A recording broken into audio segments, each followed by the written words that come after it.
নমস্কার বন্ধুরা, আপনি যদি জানতে চান যে পশ্চিমবঙ্গের অ্যাকচুয়ালি কত টাকা পেন্ডিং রয়েছে, যেটার কাজ হয়ে গিয়েছিল প্রায় 4 বছর আগে। এই 100 দিনের কাজ নিয়ে সেন্ট্রাল এবং রাজ্য সরকারের মধ্যে দড়ি টানাটানি চলছে। রাজ্য সরকার ডিমান্ড করছে যে তারা কত টাকা পায়, আবার সেন্ট্রাল গভর্নমেন্ট জানাচ্ছেন যে এমআইএস অনুসারে রাজ্য সরকার কত টাকা পায়। তো আজকে আপনাদের আমি একদম ডিটেলস দেখাবো যে অ্যাকচুয়ালি তারা এমআইএস হিসেবে কত টাকা পায়, এবং যেটা শোনা যাচ্ছে যে এই এমআইএস হিসেবে যত টাকা দেখাচ্ছে সেটাই কিন্তু রাজ্য সরকার পাবে। বাকি টাকা যেটা বলা হচ্ছে রাজ্য সরকারের তরফ থেকে সেটা কিন্তু তারা না পাওয়ার চান্সই বেশি, কারণ এমআইএস এ যেহেতু শো করছে না, অর্থাৎ এমআইএস এ শো করে সেটাই যেটা কিনা রাজ্য সরকারের কর্মচারীরা বিভিন্ন স্কিম এক্সিকিউট করার পর ম্যাটেরিয়াল সুপারভাইজার বা ওয়েস্ট পেমেন্ট যেটা থাকে সেটা কিন্তু এমআইএস এন্ট্রি হয়, তারপর সেটাই কিন্তু এফটিও হিসেবে টাকা ক্রেডিট হয়। তো যেটা বলা যায় যে এফটিও হিসেবে যেটা দেখাচ্ছে সেটাই কিন্তু অ্যাকচুয়ালি ডিউ রয়েছে রাজ্যের। তো চলুন দেখে নিই। আমরা জানি স্কিমটি 4 বছর থেকে বন্ধ রয়েছে। তো 4 বছর আগে যে টাকা পেন্ডিং ছিল সেটা কিন্তু এফটিও আকারে হয়ে গিয়েছে। তো চলুন দেখি একবার। তো আপনি যদি nrj.dord.gov.in এই ওয়েবসাইটে আসেন, তাহলে এরকম পেজ ওপেন হবে। তারপরে দেখবেন নিচে দিকে একটা রিপোর্ট বলে একটা অপশন আছে, এখানে ক্লিক করবেন। রিপোর্টে ক্লিক করার পর এরকম একটা ক্যাপচা আসবে। ক্যাপচা আসার পর বলে দেই 25-26 বা 24-25 দেখে লাভ নেই, কারণ আপনি যদি দেখেন 21-22 থেকেই পেন্ডিং ছিল। 21-22 মেইনলি, তারপর 22-23, 23-24, ঠিক আছে। তো 21-22 আমি ক্লিক করলাম। 21-22 ক্লিক করার পর আমি যদি ওয়েস্ট বেঙ্গলে ঢুকি, তাহলে এরকম একটা পেজ আসবে। আপনি একটু যদি নিচের দিকে আসেন, এখানে দেখতে পাবেন আপনি এফপিও স্ট্যাটাস। এই এফপিও স্ট্যাটাসটাই কিন্তু কত টাকা পেন্ডিং বা কোন কোন এফপিও এফপিও হয়ে গিয়েছে স্কিমের সমস্ত বিষয় কিন্তু এক্ষেত্রে দেখা যায়। তো আমি ক্লিক করলাম। দেখুন উপরের দিকে অপশন আছে wage, material, skill labour, admin, ঠিক আছে। অ্যাডমিন মানে অ্যাডমিনিস্ট্রেটিভ। এখন কিন্তু অ্যাডমিনিস্ট্রেশন যে টাকা খরচ হবে সেটা কিন্তু এখান থেকে এফটিও হবে, ঠিক আছে। এখানে আপনি আরো অনেকগুলো অপশন দেখতে পারবেন, এই সমস্ত কিছু কিন্তু এখান থেকে করা হবে। এবার আপনি দেখুন ওয়েজ পেমেন্ট যেটা আছে সেটার যদি আপনি ডিটেলস দেখেন, তাহলে পরে এদিকে আপনার দেখাবে যে কত টাকা পেন্ডিং আছে, ঠিক আছে। তো সেটা এখানে দেখতে পাচ্ছেন যে এফটিও পেন্ডিং ফর প্রসেসিং, অর্থাৎ এফটিও পেন্ডিং আছে এখনো পর্যন্ত। এখানে টোটাল নাম্বার অফ এফটিও দেওয়া আছে, এদিকে অ্যামাউন্ট দেওয়া আছে, ঠিক আছে। এটা হলো টোটাল, আর বাদ বাকি সব ব্রেকআপ দেওয়া আছে কোন ডিস্ট্রিক্ট কত টাকা। অর্থাৎ এটা কিন্তু পেন্ডিং রয়েছে ওয়েজেস এর। তারপর আপনি যদি ম্যাটেরিয়ালে ক্লিক করেন, সেইভাবে ম্যাটেরিয়ালও দেখাচ্ছে যে কত টাকা পেন্ডিং। তারপর সেম স্কিল যদি বা স্কিল যদি ক্লিক করেন, সেটাও দেখাচ্ছে কত টাকা পেন্ডিং। এইভাবে আপনি যেরকম আমি 20-21 করলাম, ঠিক সেম ভাবে আপনি যদি পরের ইয়ারটা দেখেন, তারপরে এখান থেকে কিন্তু আপনি ক্যালকুলেশন করতে পারবেন যে কত টাকা অ্যাকচুয়ালি রয়েছে। আমি এখানে ক্লিক করে দিলাম।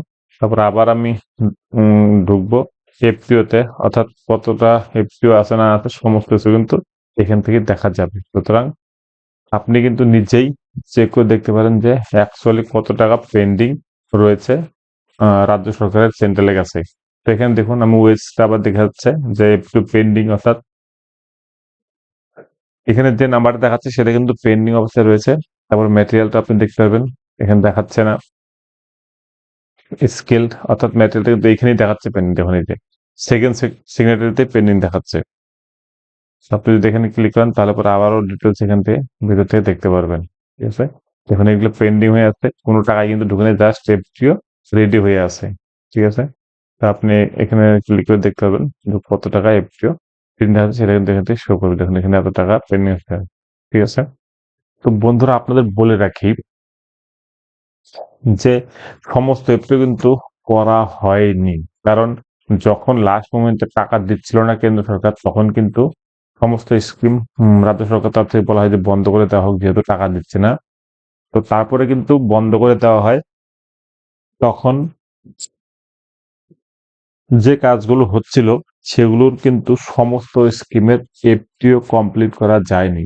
দেখাচ্ছিল যে অনেক স্কিমের এফটিও বিল রেডি থাকলেও বা ফিল্ডে কাজ হয়ে গেছে, কিন্তু লাস্ট মোমেন্টে বিল না বানানোর জন্য বা কাজগুলো বন্ধ হয়ে যাওয়ার জন্য এফটিও তারা বানাতে পারেননি। সুতরাং যে টাকা এখানে দেখাচ্ছে সেটা তো পাই, এছাড়াও কিন্তু এক্সট্রা আরো অনেক টাকা পাবে রাজ্য সরকার, যেগুলোর একটিও কিন্তু রেডি করা হয়নি। অর্থাৎ এমআইএস এ যে রিপোর্ট দেখাচ্ছে তার সাথে কিন্তু আরো অনেক স্কিম অ্যাড হবে বা টাকা অ্যাড হয়ে কিন্তু টাকাটা পাবে। এবার যেটা জানা যাচ্ছে,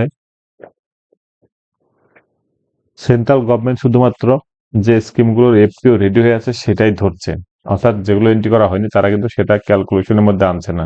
যদি সেটা ক্যালকুলেশনের মধ্যে না আনে তারপরে কিন্তু অনেক ঠিকাদার বা অনেককেই টাকা পাবে না, সেক্ষেত্রে কিন্তু ক্ষতির সম্মুখীন হবেন তারা। এবার দেখা যাক রাজ্য সরকারের হেঁটে নলেজ আসে, কারণ কিছুদিন আগে প্রত্যেকটা গ্রাম পঞ্চায়েত থেকে একটা রিপোর্ট চাওয়া হয়েছিল যে কত টাকা অ্যাকচুয়ালি পেন্ডিং রয়েছে।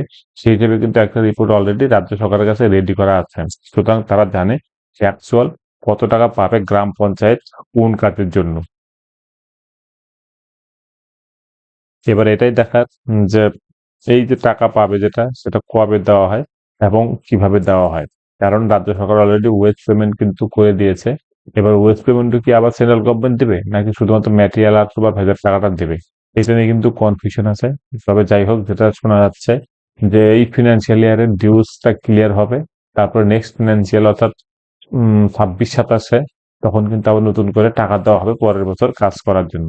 এবার যতক্ষণ টাকা দিচ্ছে পূর্ণভাবে বলা যাচ্ছে না যে কি হতে যাচ্ছে, কারণ সামনে আমরা জানি ইলেকশন রয়েছে, তাছাড়া এসআইআর চলছে এখন। এই সমস্ত কিছুর মাঝে কিন্তু 100 দিনের কথা মানুষ ভুলেই গেছে, 100 দিনের কথা হচ্ছে না, শুধু এসআইআর নিয়ে ব্যস্ত লোকজন। কারণ হেমজেনার দেশ রিসেন্টলি চেঞ্জ হয়েছে তার নাম, অর্থাৎ ভিবি জি রামজি হয়েছে, সেখানে অনেক পরিবর্তন করা হয়েছে। যেরকম 100 দিনের পরিবর্তে এখন 125 দিনের কথা বলা হয়েছে। তাছাড়া কাজের জন্য বলা হয়েছে যে প্রত্যেক রাজ্যে যখন ফসল কাটার সময় হবে তখন কিন্তু 60 দিন বন্ধ থাকবে কাজ, অর্থাৎ ওই সময় কৃষকরা যেহেতু নানান কাজে ব্যস্ত থাকেন, সেজন্য সেন্ট্রাল গভর্নমেন্টের তরফ থেকে একটা ডিক্লারেশন নেওয়া হবে যে কোন রাজ্য বা কোন ব্লক কোন মাসে কোন বা জিপি হতে পারে, কোন জিপি কোন 2 মাস তারা কাজ করবে না, অর্থাৎ 60 ডেজ কোনো কাজ হবে না তখন, যখন লেবাররা ফুললি এঙ্গেজ থাকে মাঠে, অর্থাৎ তখন কিন্তু লেবার কম পাওয়া যায় সেজন্য। ঠিক আছে, তো এটা কিন্তু দেখা যাচ্ছে যে দীর্ঘ 4 বছর থেকে এফপিওগুলো কিছু পেন্ডিং হয়ে আছে এবং কিছু রেডি হয়নি।